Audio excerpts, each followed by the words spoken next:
Act 1, Scene 5 is the final scene of the first act. Excuse me. And in this scene, Romeo and Juliet meet for the first time. Of course, we know from the prologue that the two were going to fall in love, but we're still very keen to see how it will happen. Now, Romeo experiences love at first sight the instant he sees Juliet from across the room. In that moment, he forgets Rosaline and he asks himself, "Did my heart love till now?"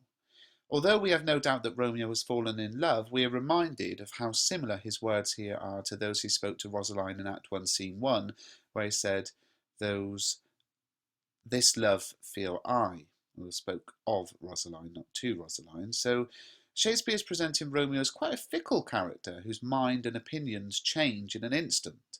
His instantaneous love for Juliet once again backs up the hypothesis explored earlier in my video series that Romeo's hubris is his inability to escape falling in love.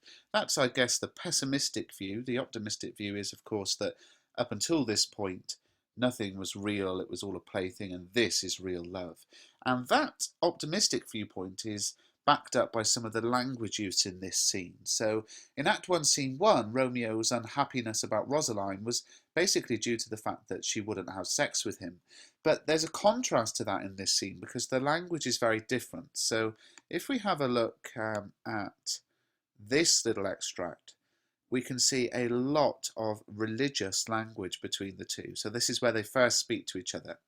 So profane basically means to show disrespect to God or things that are sacred. So Romeo is calling Juliet sacred. A shrine or holy shrine, of course, is a sort of religious icon that some people, perhaps Catholics, might visit shrines to pray to. Pilgrims are people on a religious journey, a pilgrimage. So, for example, people make the pilgrimage to Jerusalem to go to Jerusalem and pray. Quite often, they will visit statues and pray to them. And holy palmer's kiss is more religious language. The palmers were people who went on a religious pilgrimage to Jerusalem, where they would lay down palm leaves from palm trees, just as it was when Jesus entered Jerusalem in the Bible. Saint, of course, we have pray, faith. So the whole thing is full of religious language. The way they talk to each other is in a sort of lexicon of Catholic language. Now, the language of religion is used to discuss their love, and that is a stark contrast to the language from before, where it was all about sort of sexual imagery. On top of this, Romeo is only asking Juliet to hold hands and to kiss him, and that, again, is a big difference to what he was asking for before. So the religious language and the extended metaphors of religion throughout this interchange can be seen to suggest that their love is pure, holy, even sacred, and certainly very different to all of the bawdy sexual love which has been explored in the previous scenes. So that's one part. The second part, this is fascinating, is that the exchange between the two, if you take their names out of it, is a Shakespearean sonnet. So if you don't know about a Shakespearean sonnet, look back in my previous videos or the ebook. There's a link in the description which explains about it. But basically, a sonnet is a famous love poem. And Shakespeare follows the form of that love poem here, with 14 lines of iambic pentameter, with the rhyme scheme A, B, A, B, C, D, C, D, E, F, E, F, G, G. And Shakespeare's use of form is here used to symbolise that the couple are perfect for each other and complete each other. Only when united together do their words create a sonnet. So between them it symbolises how they can only find true love and completion when joined together. So just like their words on their own, each character's words on its own doesn't kind of mean anything in terms of form.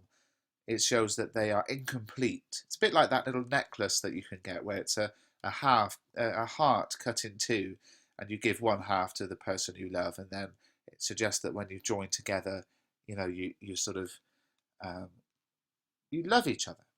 So it is like that. Together, their words combine to make a perfect sonnet, suggesting, symbolising, the use of form here used to symbolise how together their love perfects them.